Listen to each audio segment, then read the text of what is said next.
Je suis Octobre Rose. Je suis Octobre Rose. Je suis Octobre Rose. Je suis Octobre Rose. Je suis Octobre Rose. Je suis Octobre Rose. Je suis Octobre Rose. Je suis Octobre Rose. Je suis Octobre Rose. Je suis Octobre Rose. Je suis Octobre Rose.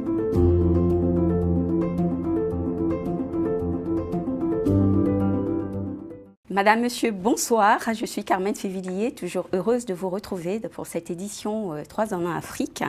Chaque année, le mois d'octobre rappelle que la lutte contre le cancer du sein ne doit jamais s'arrêter.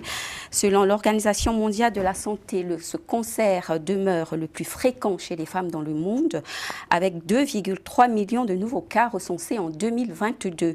En France, une femme sur 8 sera touchée au cours de sa vie, un chiffre qui varie selon les pays, mais qui souligne partout l'urgence d'une mobilisation internationale.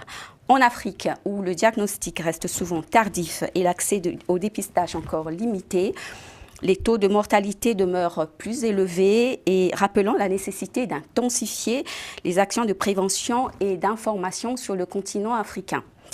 Stéphane Bossa, entrepreneur culturel, photographe et réalisateur, a choisi d'agir à travers la création d'une campagne audiovisuelle engagée, un message en rose. Cette mini-série de vidéos donne la parole à des personnalités issues de la culture, des médias, de la mode et du sport pour éveiller les consciences, raviver l'espoir et rappeler que la prévention est un acte d'amour et que cet acte sauve des vies. Je suis avec Stéphane Bossa et Christelle Youhou, journaliste et directrice de production engagée dans cette campagne de sensibilisation, messieurs, dames. Christelle Youhou, bonjour, on commence par les dames. Et ensuite, Stéphane Bossa, très enchantée de vous avoir sur ce plateau. Bonsoir Carmen. Bonsoir Carmen. Et bienvenue à vous deux. Merci. Et donc, merci beaucoup. Et donc, Stéphane Bossa, vous êtes photographe, on ne vous présente plus. Vous êtes photographe, réalisateur béninois, producteur audiovisuel en France et au Bénin. En 2018, vous avez été élu meilleur photographe de l'Afrique de l'Ouest. Vous avez accumulé des prix, vous êtes déjà en train de rire, vous avez accumulé des prix, vous en avez l'habitude, vous. Hein?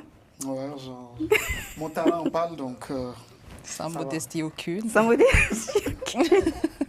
Et donc, vous êtes également le chargé des relations extérieures et de coopération au sein de l'association des reporters d'images sportives professionnelles du Bénin. Et donc, dans le cadre de la production audiovisuelle, vous êtes évidemment, vous dirigez Atelier Bossa, spécialisé dans l'industrie culturelle et créative. C'est une boîte de production audiovisuelle. Audiovisuelle, voilà. Et donc, Christelle Youhou, vous êtes journaliste.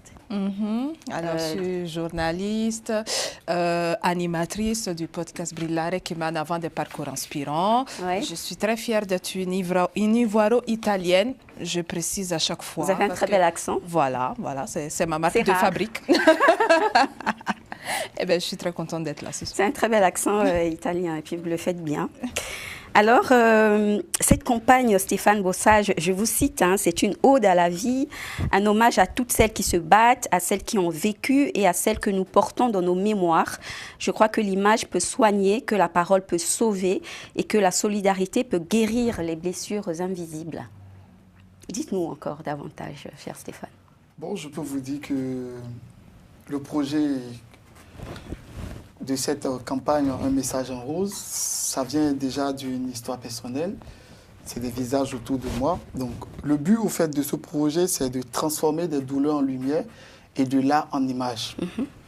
Et ce projet nous permet aujourd'hui de rentrer en contact avec beaucoup de personnes qui souffrent déjà de cette maladie en silence, qui ont peur de se dévoiler, parce qu'on a eu beaucoup de retours par rapport à cette campagne. Donc, on remercie Dieu que c'est un projet qui a mis en lumière beaucoup de très belles choses. Et comme je le dis souvent, le but de cette campagne, ce n'est pas seulement les personnalités qui sont présentes dans ces mini-séries. Le but principal, c'est de pousser toutes les femmes, tous les hommes, d'aller se faire dépister. Tous les hommes, 1% de cas des hommes, parce que les hommes aussi en souffrent. En souffrent hein, du cancer du sein, on a tendance à l'oublier. C'est ça. Oui, ça concerne également les hommes. Si. Voilà pourquoi il y a eu certains hommes parmi toutes ces belles personnes. Et donc, on rappelle hein, que le dépistage à temps sauve des vies. Hein. Énormément. plus de 88% des cas, Si. lorsque le dépistage est fait à temps, le cancer se guérit. C'est une maladie qui Moi, je pense que c'est dans tous les cas. La prévention, le dépistage est très, très important. Ça te permet de connaître ton état de santé. Ça te permet de savoir ce que tu feras après ou avant. Mais si tu es si tu es dedans sans information, tu ne pourras pas savoir si tu as la maladie ou pas. Alors, en France, on reçoit souvent des invitations à des dépistages pour des femmes à partir d'une certaine année, à un certain âge. 40 ans, je pense. Voilà, à partir de 40 ans, on a des invitations, n'est-ce pas, Christelle? Je n'ai pas encore atteint l'âge, mais c'était une manière on de... reçoit. Ouais, parce que depuis un bon moment, je peux vous dire, je vois ces notifications sur Doctolib, Oui. où ils font beaucoup de pubs. Donc, c'est très, très important que ces genres de choses se passent en Europe, ce que nous n'avons pas en Afrique. Oui, justement. Donc, cette campagne, au fait, à part toutes ces séries qu'on a lancées, l'élément clé de cette campagne, c'est les dépistages qu'on va lancer en Afrique, dans les zones reculées, parce que je le dis souvent, les gens qui sont dans les villes, ils sont informés. Donc, s'ils ne le font pas, ce n'est pas choix. Oui. Mais quand on rentre dans les villages, dans les coins reculés de l'Afrique, de nos pays, les gens sont en manque d'information parce qu'il y a moins de sensibilisation. Donc, le but de cette campagne... Moins de sensibilisation, moins d'accompagnement. Moins d'accompagnement. Voilà. Donc, on a eu quelques sollicitations des docteurs, des médecins qui ont envie d'accompagner ce projet pour qu'on puisse aller dans des zones un peu reculées de certains pays d'Afrique pour dépister ces femmes, leur parler du cancer du sein et de les aider un peu plus qu'ils ou elles soient informés de ce qui se passe dans le monde entier avec cette maladie. Parce que, comme je le dis, c'est une histoire personnelle. C'est quelqu'un de très très proche que j'ai connu qui a eu cette maladie. Oui. Les seins ont été enlevés. C'est dans le cas dans plusieurs familles. Voilà. Plusieurs familles. Je pense que c'est un sujet très intéressant. OK. Parce que c'est le premier cancer dont les femmes souffrent, apparemment. Ouais. Et le cancer de l'utérus vient après. Voilà. Okay, merci beaucoup. Alors, cher Stéphane, on va parler du contexte, on va parler de votre initiative, du concept, justement, des objectifs, du contenu et évidemment des personnalités qui font la prévention avec vous. Oui. Et justement, avec Christelle, on va rester sur vous parce que vous êtes une femme. Vous êtes une femme, donc le cancer des seins intéresse beaucoup les femmes, en fait. Effectivement. Effectivement. Et donc vous, Christelle, pourquoi avoir accepté de mener cette campagne? Déjà, je remercie Stéphane aussi parce que c'est vrai que le cancer, c'est un thème qui me touche particulièrement parce que par le passé, j'ai eu aussi à côtoyer des personnes qui étaient atteintes du cancer, côtoyer aussi des structures qui faisaient des perruques pour des femmes atteintes de cancer et d'alopécie. Oui. Donc, ça a été vraiment une expérience assez enrichissante. Il y a une industrie derrière ça. Hein. C'est ça, exactement. Oui, l'accompagnement des femmes derrière ça. Oui. Et justement, ça m'a permis aussi de comprendre un peu l'univers qui se cache derrière, les émotions des différentes patientes. Comment est-ce qu'elles appréhendent la maladie, comment est-ce que les adolescentes, parce qu'il n'y a pas que les femmes, il y a aussi des adolescentes qui sont aussi touchées, atteintes par le cancer de manière précoce, exactement. Ouais. Et c'est vrai que, on n'en parle pas vraiment, mais c'est toute une série d'émotions qui se cachent derrière tout ça. Ouais. Et lorsqu'il m'a parlé de ce projet, j'ai adhéré tout de suite parce que je trouve que déjà, en tant que femme, je me sens concernée, bien que le cancer concerne aussi les hommes, parce qu'on ne le dit pas souvent. C'est quand même 1%. Hein, oui, mais ça concerne les hommes. On ne le dit pas souvent. Et puis, c'est surtout ce côté... ce côté engageant, qui m'a dit pourquoi ne pas prêter aussi ma voix à ces personnalités. D'ailleurs, je le remercie de m'avoir associé aussi à ces grands noms. Ça veut dire que d'une part aussi, j'ai eu une de ma petite personne, j'ai une voix qui porte. Donc, voilà, c'est vraiment... c'est beau, quoi. C'est beau, c'est engageant. Et puis, je me sens totalement concernée et totalement à mesure aussi de dire aux femmes qu'il est important vraiment important de se faire dépister. On le fait pour nos mères, pour nos sœurs, pour nous-mêmes. Nos mères, nos sœurs, pour la nos santé. Frères et sœurs, pour la société aussi. Voilà, hein. exactement. Et est-ce que vous pensez que ça reste encore un sujet tabou, le dépistage?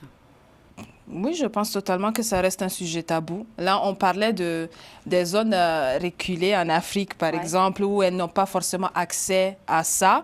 Mais c'est vrai que souvent, quand tu discutes avec des gens, même ici en Europe, c'est, voilà, on va dire une femme sur deux va se faire dépister. Et je trouve ça un peu, pas, je dirais pas correct, mais ça me froisse un peu, pas responsable. Parce qu'on fait des campagnes, on en parle, vous êtes informés et vous ne le faites pas. Donc, du coup, je me dis, oui, il est important vraiment de continuer à parler de ça. Voilà, en général, elles partent voir les spécialistes quand le cancer a déjà évolué. Exactement. Et là, souvent... Là, ça devient un peu trop tard. C'est trop tard. Alors, cher Stéphane, que représente Octobre Rose pour vous? Pourquoi quel est le message? Qu'est-ce que vous mettez dans Message en rose? En fait, le message en rose, comme on le dit, c'est un message d'espoir envers toutes ces femmes qui souffrent ou pas du cancer. Oui. Donc, le message en rose, ça peut être un mot, encouragement, félicitations à toutes les femmes qui ont eu le courage d'aller se faire dépister, faites-vous palper, si je prononce bien le mot. Oui, c'est la palpation. La palpation, voilà. Donc, il y a tellement de mots dans le message d'espoir en rose. Oui. Alors, vous êtes photographe, vous êtes réalisateur et comment vous avez su transformer cette cause publique en projet professionnel? Comme je vous le dis, c'est une situation où on a relié l'art à l'image. Donc, ce qui veut dire, c'est une maladie qui a envie d'être racontée. C'est une maladie qui a envie de se faire voir. Parce que c'est quelque chose qui tue silencieusement. Donc, qu'est-ce qu'on peut faire? C'est d'apporter l'image à cette cause pour que ça soit plus visible. Parce que certes, on en parle à la radio, mais quand on voit des personnes intéressantes en parler aussi, ça touche plus vite. Ok. Et donc, vous dites que la prévention est un acte d'amour. Et comment ce message va se traduire à l'écran, justement, sur les réseaux sociaux? Ça, c'est les plateformes. Et comment ça se traduit concrètement? Ce message, déjà, ça se traduit par l'empathie que toutes ces personnes ont pour raconter l'histoire. Parce que durant notre campagne, on a rencontré des femmes qui ont eu ce cancer. Donc, ce n'est pas seulement des gens qui n'ont pas eu cette maladie qui sont présents dans notre campagne. Il y a eu des gens qui ont vécu cette maladie à plusieurs reprises, qui sont présents aussi dans notre campagne. D'accord. Donc, est-ce que vous pouvez les citer, par exemple, ces personnes? Bon, je ne sais pas si elles auront envie qu'on prononce leur nom. Oui, mais il y a déjà les personnalités, parmi les personnalités qui participent, il y a des personnes qui sont... D'accord, donc... non, on ne les cite pas. Ok. On ne les cite pas. Moi, je dis déjà, les personnalités engagées, nous avons Elisabeth Moreno, Assa Traoré, Maurice Sacco, Denise Mann, Isabelle Boireau, Isabelle Becquet. Il y a, évidemment, il y a Christelle Yao qui est là. Il y a Daniel Sassou, Christelle Yao, Daniel Sassou, Corinne Amaury Brunet, qui est l'ambassadrice du Bénin en France, en France. Et d'autres. Combien de personnalités? On a au total au moins une quinzaine de personnes. Il y a Brigitte Oussou, il y a Maurice Sacco, il y a Emma Namissi, il y a beaucoup de personnes qui ont prêté leur image, leur voix à cette campagne. Alors, comment s'est fait le contact entre vous et puis les personnalités, notamment Christelle qui est sur place? Je peux vous dire, c'est pas plus conviction et par hasard. Et c'est des personnes qui ont besoin d'être là en ce moment et sur ce projet, cette campagne. D'accord. Oui. Et donc, elles ont répondu tout de suite. Présent, disponible, et elles accompagnent tous. D'accord. Et donc, bon, les actions prévues dans le cadre de cette campagne, qu'est-ce que vous avez prévu? On a prévu la sensibilisation. Et au-delà, ça va aller au-delà du mois d'octobre? Au-delà, oui, parce que, comme je le dis souvent, le cancer de sein n'est pas seulement pour le mois d'octobre. Parce que c'est une maladie qui prend... ne s'arrête pas en octobre. Voilà, c'est une maladie qui prend toute une vie, tout un projet, tout un pays, tout un continent. Donc, après octobre, en décembre, on lance nos campagnes de dépistage. Donc, après cette sensibilisation de messages en rose, il y a les dépistages qui vont suivre. D'accord. Et le public, est-ce que le public participe à ce programme, Christelle? Oui, on a de bons retours, on a des retours de personnes voilà, qui sont vraiment intéressées par cette campagne. On a beaucoup de partages, voilà, c'est bien. Et quelles sont vos collaborations, Stéphane, les associations On a eu des docteurs, des médecins qui nous ont contactés pour accompagner ce projet de dépistage après la sensibilisation. Oui. Donc, on a eu des étudiants de fac de médecine, beaucoup de personnes qui sont disponibles et prêts à accompagner ce projet. Est-ce que selon vous, vous pensez que la prévention, le message du dépistage est bien véhiculé? Parce qu'effectivement, ça sauve des vies. Est-ce que ce message est bien véhiculé? Avec la campagne ou en général? Oui. En général, je pense qu'il y a quand même une bonne information là-dessus, une bonne campagne d'information là-dessus. Après, nous, dans le cadre de la campagne, on a décidé justement de relayer ça sur les réseaux sociaux parce que c'est un moyen qui marche et qui peut toucher plusieurs cibles. Oui. Et, notamment en Afrique. En Afrique surtout, oui. Qui utilisent beaucoup leur téléphone portable sur les réseaux sociaux. Voilà. Et quel conseil vous donneriez, Christelle, à vos sœurs africaines en Afrique? Le conseil que je pourrais donner à mes sœurs africaines en Afrique, c'est vraiment de prendre cette campagne de sensibilisation au sérieux, de se faire dépister parce que c'est très important, de ne pas attendre que la maladie ait un stade assez grave avant d'aller... Ne pas attendre d'avoir 40 ans. Voilà, de ne pas attendre 40 ans. 45 ans, 50 ans. 50 ans, oui.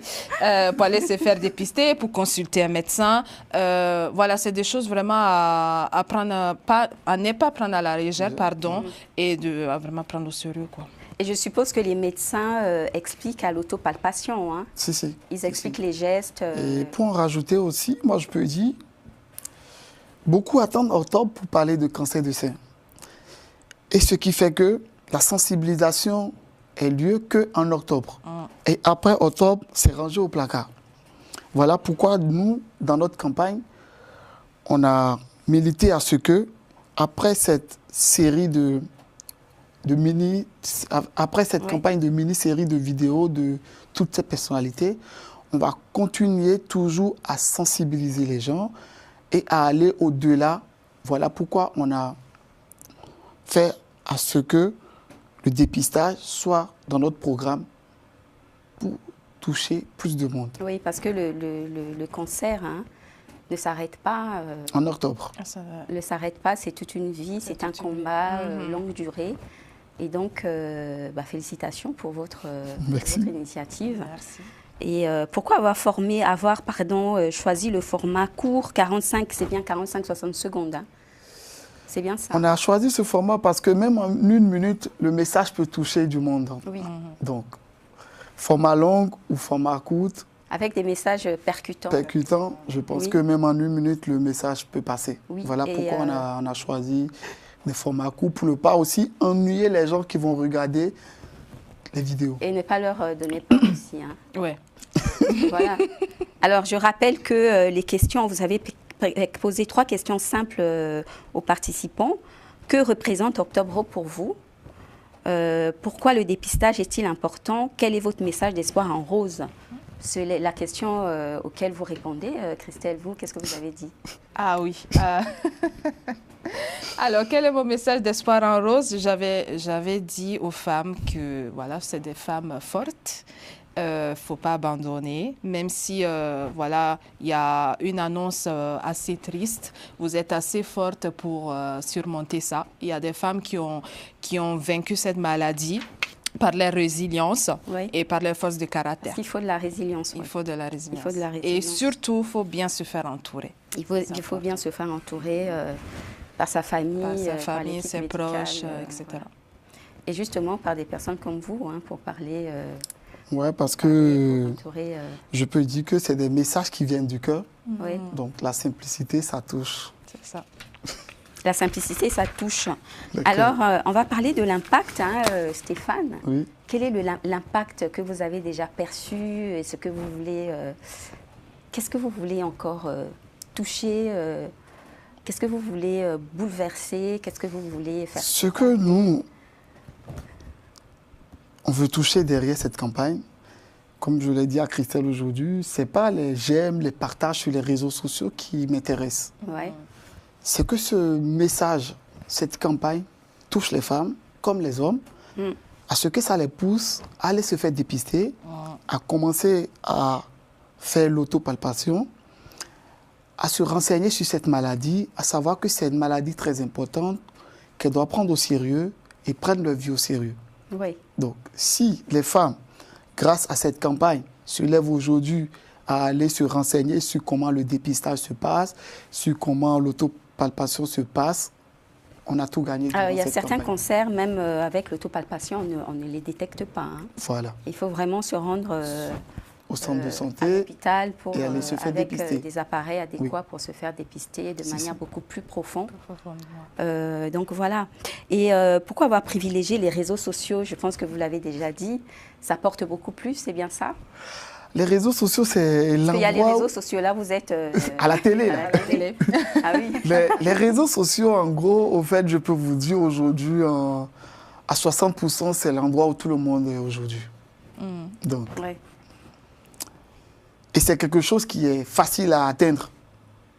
Voilà pourquoi on a mis en premier les réseaux sociaux, après les médias. D'accord. On n'a pas oublié les médias. D'accord. Est-ce que vous avez des retombées du public? Vous avez les retombées du public, les personnes qui ont été touchées par cette campagne depuis qu'elle a commencé? Oui, on a eu des retombées parce que, comme c'est un projet que je fais en collaboration avec ma société, oui. On a lancé Atelier Bossa. Oui. On a lancé des séries de podcasts sur lesquels on va recevoir certaines personnes qui ont eu cette maladie et qui ont envie de raconter l'histoire, leur histoire, leur vécu, comment ça s'est passé. Ceux qui ont eu des proches aussi. Oui, ceux qui ont eu des proches. Donc, c'est déjà un bon retour. C'est déjà un bon retour. Oui. Ah, donc, on va revenir sur les personnalités engagées dans cette campagne. Comment vous les avez choisies Par exemple, Christelle, c'est vrai qu'on a déjà commencé à parler de ça, mais Christelle est venue vers vous, vous êtes rencontrés et après... Bon, comme je vous l'ai dit tout à l'heure, on l'a fait par... Je pouvais aussi venir, hein. Ouais. C'est Christelle. On l'a fait par conviction et par hasard. D'accord. Et on a trouvé leur profil intéressant aussi. Donc, et il y a eu aussi des recommandations. Par exemple, on a eu Christelle. Christelle dit, ah, Kamel, on peut avoir Kamel. Voilà, Kamel a un bon profil. Est-ce que vous pensez que ça rentre dans le cadre de votre projet? Parce que c'est un projet où on a ciblé que 15 personnes. On ne va pas au-delà. Donc, on a eu des recommandations qu'on a analysées du fond en comble pour voir si ces personnes, si leur profil rentre dans le cadre de cette campagne. Donc, ce n'est pas qu'on a choisi Christelle parce qu'elle est journaliste ou on a choisi Madame Elisabeth Moreno parce qu'elle est ancienne ministre. Non. On a juste choisi par hasard et par conviction. D'accord. Et quelle a été leur réaction, Christelle, quand vous êtes sur le plateau? Quelle a été votre réaction Elle rigole déjà. Ouais. Non, mais franchement, pour ma part, lorsque Stéphane m'a proposé d'adhérer à cette campagne, j'ai été très honorée de cette proposition. Et voilà, je me suis dit pourquoi pas. Effectivement, ça fait plaisir. Ça fait plaisir de voir qu'il y a quand même des gens qui encouragent le travail que tu fais. Tu as quand même de l'impact, même si forcément tu ne le vois pas. Mais c'est sûr que... Vous avez de l'impact, pas quand même. Ça, c'est souvent ce que nous, les femmes, on a tendance à se minimiser. Ouais. Vous avez de l'impact. Et je l'ai dit tout à l'heure, c'est pas seulement les j'aime et les commentaires qui vont te faire penser que les gens, ils adhèrent à ce que tu fais ou bien ils sont intéressés. Les gens, ils regardent. C'est pas parce qu'ils ne mettent pas de like ni de commentaires qu'ils ne veulent pas dire que ce que tu fais ne les intéresse pas. D'accord. C'est juste un petit déclic qui réveille tout. D'accord. Alors, les autres personnalités comme Elisabeth Moreno, Corinne Maury-Brunet ou bien Maurice Sacco, Daniel Sassou, comment elles ont réagi face à votre invitation? En même temps, quand on les a envoyé le dossier de presse, tout le document, ils ont dit « Stéphane, on sait que tu es quelqu'un de carré, tu fais des projets très intéressants et artistiques. Dis-nous juste quand est-ce que tu peux passer, où on peut passer pour adhérer à ton projet. » Très bien. Et donc, selon vous, quels sont les freins à la prévention au dépistage notamment en Afrique, parce qu'il s'agit d'Afrique. Hein. Je pense que c'est le manque d'informations. Le manque d'informations. Manque d'informations parce qu'il faut beaucoup plus de fondations, de ONG qui vont militer à ce que l'information circule, des mini-séries, des mini-documentaires, des mini-films que moi, ma boîte produit déjà, à ce qu'on va vers des endroits reculés. Oui. Parce que je le dis souvent, les informations qui se passent à Paris, il n'est pas forcément dans toutes les villes reculées de la France. Donc, ce qui veut dire, on ne va pas cibler que les grandes villes. Il faut vraiment qu'on va au-delà des grandes villes, rencontrer ces femmes, organiser des ateliers, organiser des masterclass pour eux, leur parler de tout ce qui entoure cette maladie. D'accord, bah, très bien, c'est une belle transition pour parler de l'atelier Bossard. Alors, qu'est-ce que vous faites dans l'atelier Bossard, cher Stéphane? L'atelier Bossard, c'est une boîte de production qui est basée dans l'industrie culturelle et créative, comme je le dis souvent. Et nous, on accompagne les entreprises, les boîtes étatiques, toutes sortes de personnes qui ont un message à passer, qui ont une voix à faire écouter. Et nous, on a du matos, on a du local. On a aussi un studio qui s'appelle Créavos, où on peut faire tout type d'émissions, télé-radio, des podcasts et tout. Donc nous, on est ouvert à tout type de projet, à toute personne qui a un bon projet à faire parler, on les accompagne. Merci beaucoup Stéphane Bossard, merci beaucoup Christelle Yohou d'être passée sur le plateau de 3 ans en Afrique. Une belle opportunité pour faire cette campagne de dépistage, vous voyez, je suis en rose, pour l'Octobre Rose. Vraiment. Pour inciter les femmes au dépistage, à la prévention, parce que ça sauve les vies.